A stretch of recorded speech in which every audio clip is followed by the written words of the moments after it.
Science સ્ટ્રેટેજીમાં વિદ્યાર્થી તમારું હાર્દિક સ્વાગત છે। ગયા લેક્ચરમાં આપણે વાત કરી હતી અને એવું કીધું હતું કે ઉર્ધ્વપાતન આપણે નેક્સ્ટ લેક્ચરમાં સમજીશું।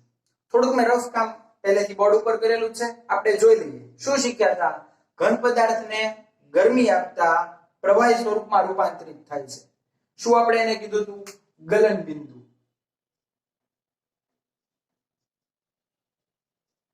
અહીં આગળ આપણને ઘન પદાર્થનું ગલન બિંદુ મળે તો એ પ્રવાહી સ્વરૂપમાં રૂપાંતરિત થાય છે અને પ્રવાહીમાંથી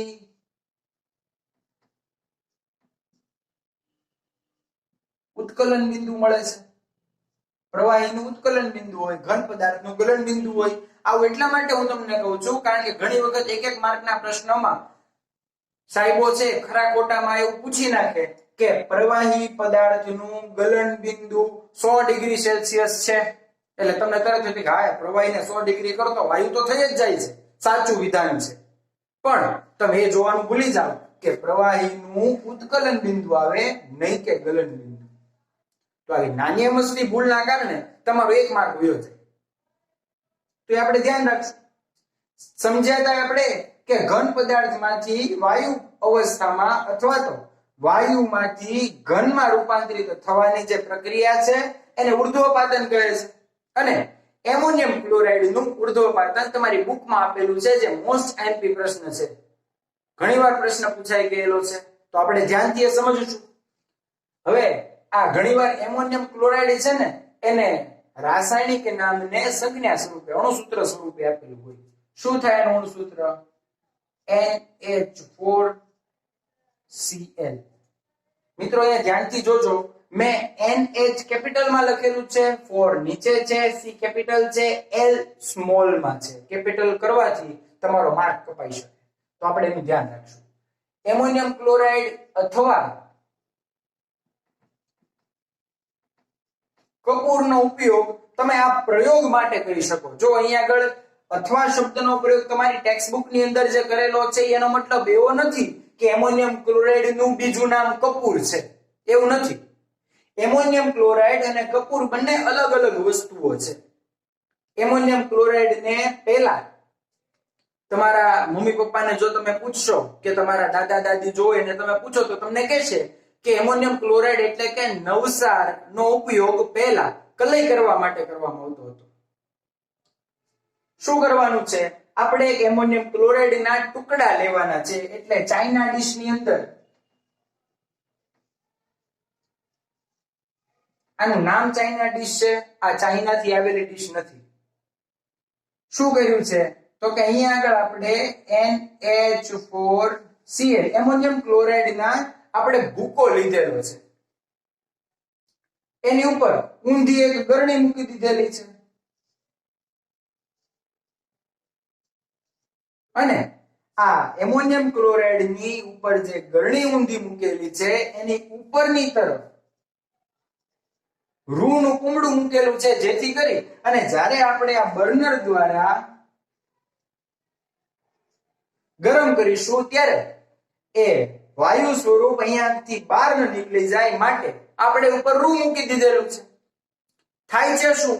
જ્યારે જ્યારે આપણે આ બર્નર ગરમ કરી અને ઉષ્મા આપીશું ત્યારે એમોનિયમ ક્લોરાઇડ નું આ ઘન સ્વરૂપમાંથી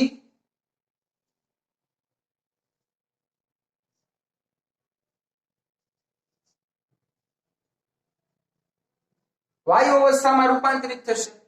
જનરલી આપણે શું જોતા હોય તો કે બરફનો ટુકડો છે, આ બરફના ટુકડાને આપણે ઉષ્મા આપીએ એટલે પ્રવાહી મળે, આ પ્રવાહીને આપણે ઉષ્મા આપીએ એટલે વાયુ મળે। અહીંયા આગળ જોવાની વાત એ છે કે જ્યારે આપણે એને ગરમ કરીએ છીએ ત્યારે વાયુ સ્વરૂપમાં સીધું રૂપાંતર પામે છે અને આ થાય છે શું? અહીંયા આગળનો જે સાંકડો ભાગ છે ત્યાં આગળ આ એકઠો થાય છે। આ એકઠો શું કામ થઈ ગયો? કારણ કે નીચેની બાજુએ તાપમાનનું પ્રમાણ વધારે છે, બર્નરની આ નજીકમાં છે, એટલે તાપમાન વધારે લાગુ પડશે। તાપમાન વધતા આ એમોનિયમ ક્લોરાઇડ ઘન અવસ્થામાં છે, એનું વાયુ અવસ્થામાં રૂપાંતરિત થશે। ઉપરની તરફ આ જે ભાગ છે ત્યાં આગળ તાપમાન હજી ઓછું હોય છે, માટે અહીંયા આગળના જે ભાગમાં ફરી વખત ઘન અવસ્થા ધરાવતો એમોનિયમ ક્લોરાઇડ આપણને મળી જાય છે. તો આ થઈ ગયું ઘન અવસ્થામાંથી વાયુ અને વાયુમાંથી સીધું ઘન અવસ્થામાં રૂપાંતર, જેને ઉર્ધ્વપાતન કહે છે. તો ઉર્ધ્વપાતનની વ્યાખ્યા આપો અને એમોનિયમ ક્લોરાઇડમાં ઉર્ધ્વપાતન સમજાવો. આવો પ્રશ્ન 3 માર્કમાં પૂછાતો હોય. 2 માર્કમાં એવો પણ પ્રશ્ન પૂછાય કે એમોનિયમ ક્લોરાઇડનું ઉર્ધ્વપાતન સમજાવો. તો એમ આપણે સમજાવવાનું કે એમોનિયમ ક્લોરાઇડ અથવા તો કપૂરને ચાઇના ડીશની અંદર બારીક ભૂકો કરી મૂકી બર્નર શરૂ કરી તાપમાન વધારતા એ ઘન અવસ્થામાંથી વાયુ અવસ્થામાં અને ત્યારબાદ એ ઠંડો પડી અને ફરી વખત ઘન અવસ્થામાં રૂપાંતરિત થાય છે, જેને ઉર્ધ્વપાતન કહે છે. આ ઘટના એમોનિયમ ક્લોરાઇડમાં થતી જોવા મળતી હોવાથી આને એમોનિયમ ક્લોરાઇડનું ઉર્ધ્વપાતન કહે છે. તો એવી જ રીતે તમને કપૂરમાં પણ જોવા મળે. તમારા ઘરમાં જો કપૂર હોય તો એને જો તમે ખુલ્લું રાખશો તો થોડાક સમયની અંદર આ ઘન પદાર્થ ધરાવતો કપૂર એ ઓગળી અને વાયુ સ્વરૂપમાં થઈ જશે. હજી એક એવી વસ્તુ છે તમારા ઘરની અંદર, વિચારો તો કઈ વસ્તુ હોય છે કે જેમાં તમને એવું જોવા મળતું હોય કે ઘન પદાર્થમાંથી સીધી વાયુ અવસ્થામાં રૂપાંતરિત થતી જોવા મળતી હોય. ઘણા વિદ્યાર્થીઓએ જવાબ આપેલો હોય છે કે સાહેબ અમારા ઘરમાં મેં એવું જોયેલું છે કે જ્યારે અમે ડામચીઓ મૂકતા હોઈએ છીએ, કપડા છે કે પછી ઓઢવાના કે પાથરવાના જે પાથરણા હોય છે એ મૂકીએ છીએ ત્યારે મારી મમ્મી એની અંદર એક સફેદ કલરની એક ટીકડી નાખે છે, જેને ડામરની ગોળી કહે છે. આ ડામરની ગોળી એ જ્યારે નાખે છે ને એના 3-4 મહિના રહીને હું એને જોઉં ને તો એ પેલા આવડી મોટી હોય પછી પાછી નાની થઈ જાય છે અને પાછું ને આડ્યું તો કે ભીનું નથી લાગતું. હવે સાહેબ આ ઘન પદાર્થમાંથી રૂપાંતર તો થઈ ગયું, પ્રવાહીમાં થવું જોઈએ, એની બદલે થાય છે સીધું વાયુમાં રૂપાંતર. તો ઉર્ધ્વપાતનના અન્ય ઉદાહરણ જો તમને પૂછવામાં આવે તો તમારે કેવા થાય કે ઘન પદાર્થ એક તો એમોનિયમ ક્લોરાઇડમાં જોવા મળે છે, કપૂરમાં જોવા મળે છે અને સાથે સાથે ડામરની ગોળીમાં પણ તમને આ જોવા મળે છે. તો આવા 2-3 ઉદાહરણ આપી અને તમે એમોનિયમ ક્લોરાઇડનું ઉર્ધ્વપાતન છે, કપૂરનું ઉર્ધ્વપાતન છે કે ડામરની ગોળીનું ઉર્ધ્વપાતન પણ તમે સમજાવી શકો. ચાલો બીજો મુદ્દો સમજીએ, દબાણના ફેરફારની અસર.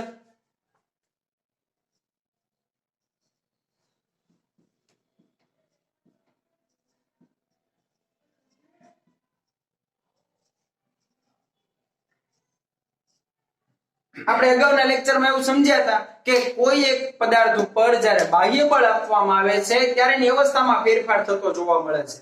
ઘન પદાર્થ દ્રઢ છે, આપણે ઘન પદાર્થની ઉપર બળ લગાવીએ છીએ તો એની અવસ્થામાં કોઈ ફેરફાર આપણને જોવા મળતો નથી. પરંતુ જો આની ઉપર હું બહુ વધારે પડતું બાહ્ય બળ આપીશ તો એની અવસ્થામાં ફેરફાર જોવા મળશે નહીં, પરંતુ આકારમાં ફેરફાર જોવા મળશે. એવું આપણે ઘન પદાર્થમાં જોયું. એવી જ રીતે યાદ કરો કે પ્રવાહી પદાર્થ તરીકે પાણીની ઉપર જો તમે બાહ્ય બળ લગાવશો તો એનો આકાર છે એ તો જે પાત્ર છે એની જેવો ધારણ કરવાનું છે. કણો છે એકબીજાની પાસે પાસે ગોઠવાઈ જશે. એટલે કે જ્યારે તમે બરફ કરવા માટે પાણીની ટ્રે ફ્રીઝરની અંદર મૂકો છો તો જેમ જેમ તાપમાન ઠંડુ થતું જાય એમ કણો એકબીજાની પાસે પાસે પ્રબળ આકર્ષણ બળથી જોડાય અને ઘન પદાર્થ બનાવે છે. આપણે આ દબાણના ફેરફારની અસર મુખ્યત્વે વાયુ અવસ્થાને ધ્યાનમાં રાખીને કરવી છે.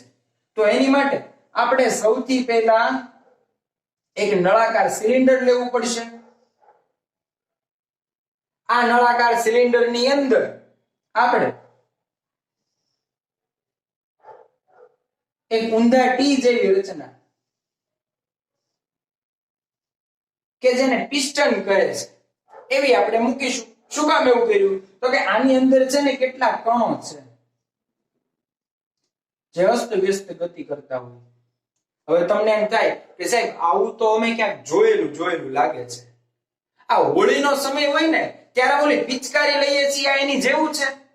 હા કહી શકાય. પિસ્ટન છે એવી જ કઈક રચના છે. જો આને તમે પિચકારીનો આગળનો ભાગ સમજો અને એ બંધ રાખી દો તો તમારે એમ કરવાનું કે પિચકારીમાં નીચેનો ભાગ છે ત્યાં આગળ અંગૂઠો રાખી અને ઉપરથી જ્યારે તમે એને પ્રેશર આપશો ને તો એક સમય એવો આવશે કે જ્યારે એનાથી વધારે નીચેની બાજુએ તમે બળ નહીં આપી શકો. તો એ પિસ્ટન જેવું જ કામ આપશે. આ વાયુ અવસ્થામાં રહેલા કણો છે કે જે અસ્તવ્યસ્ત ગતિ કરતા હોય છે. હવે તો કે બીજા સિલિન્ડરની અંદર હજી અમારે થોડીક એવી ટ્રાય કરવી છે કે આને થોડુંક વધારે બળ આપી અને નીચે સુધી લઈ જવું છે. તો આ કણો છે એકબીજાથી થોડાક વ્યવસ્થિત રીતે ગોઠવાયેલા જોવા મળે છે. યાદ કરો તો કે આપણે ગયા લેક્ચરમાં આની વાત કરી હતી.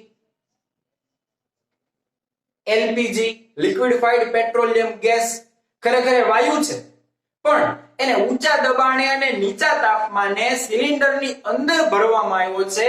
એટલા માટે જ્યારે તમે એને હલાવશો ને તો તમને એ પ્રવાહી જેવું લાગે છે. જો તેની અંદર પાણી ભરેલું ને એવો તમને આભાસ થશે. શું કામ એવો થાય છે? કારણ કે જેમ એને ઊંચા દબાણે અને નીચા તાપમાને ભરવામાં આવે છે ત્યારે એના કણો જે એકબીજાની નજીક ગોઠવાયેલા હોય છે. એટલા માટે આ પ્રવાહી અવસ્થા જેવા ગુણધર્મ લાગે. યાદ કરો, અવસ્થા શીખવાડી ત્યારે એવું શીખવાડ્યું હતું કે આવી રીતે અસ્તવ્યસ્ત ગતિ કરતા કણ હોય તે વાયુ ના હોય. એકબીજાની નજીક જો ગોઠવાયેલા હોય તો આવા કણો પ્રવાહી ના હોય છે. એકબીજાની નજીક ગોઠવાયેલા હોય છે. હજી આપણે થોડુંક વધારે બળ આપવું છે. ત્યાં સુધી બળ આપવું છે કે જ્યાં સુધી એમાં બળ આપી શકાતું હોય.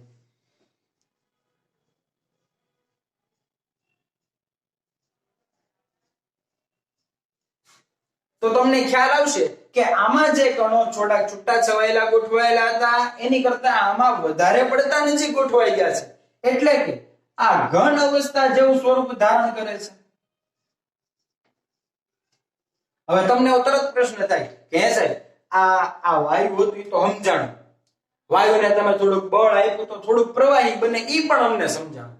આ કઈ રીતે શક્ય બને છે કે વાયુમાંથી ઘન જેવું તમને આભાસ થતો હોય? તમને ખ્યાલ હોય તો ઘણી જગ્યાએ લાલ કલરના એક સિલિન્ડર લગાવેલા હોય છે. તમારી સ્કૂલની અંદર પણ તમને જોવા મળશે. આ લાલ કલરના સિલિન્ડરની અંદર કાર્બન ડાયોક્સાઇડ વાયુ ભરેલો હોય છે. મિત્રો એ ખાસ ધ્યાન આપજો, કાર્બન ડાયોક્સાઇડ ની અંદર મેં C અને O બંનેને કેપિટલ કરેલા છે. ઘણા વિદ્યાર્થીઓ છે ને એ ઉતાવળમાં આમ કરી નાખતા હોય છે CO2. તો આ છે કાર્બન ડાયોક્સાઇડ ની નિશાની નથી, તો આપણે એની જરૂર પણ નથી. તમને લોકોને હવે ખ્યાલ આવી જ ગયો છે કે કાર્બન ડાયોક્સાઇડ એટલે કેપિટલમાં CO અને સ્મોલમાં 2 લખવો જોઈએ. કાર્બન ડાયોક્સાઇડ છે એ એની અંદર ભરેલો હોય. હવે ક્યારેક જો તમારે આગ લાગી હોય તો આ બોટલ જે છે એ સિલિન્ડરનો ઉપયોગ કરવામાં આવતો હોય. શું કરે?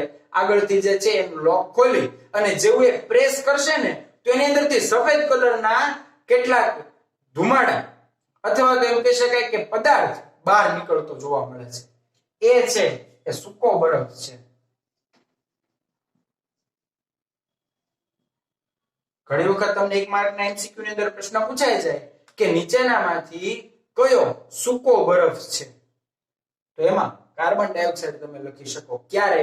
જ્યારે આ કાર્બન ડાયોક્સાઇડને ખૂબ જ ઊંચા દબાણે અને નીચા તાપમાને કોઈ એક સિલિન્ડરની અંદર ભરવામાં આવે તો અને માત્ર તો જ કાર્બન ડાયોક્સાઇડ છે એ સૂકો બરફ તરીકે વર્તે છે.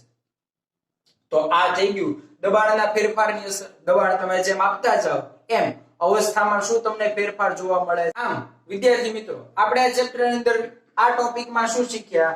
દ્રવ્યની અવસ્થામાં કેટલા ફેરફાર જોવા મળે છે. ઘનમાંથી પ્રવાહી, પ્રવાહીમાંથી વાયુ, વાયુમાંથી ઘન.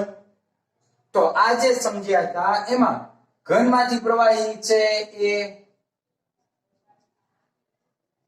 ગલન બિંદુ જોવા મળતું હતું. પ્રવાહીમાંથી વાયુ જે ફેરફાર થાય છે એમાં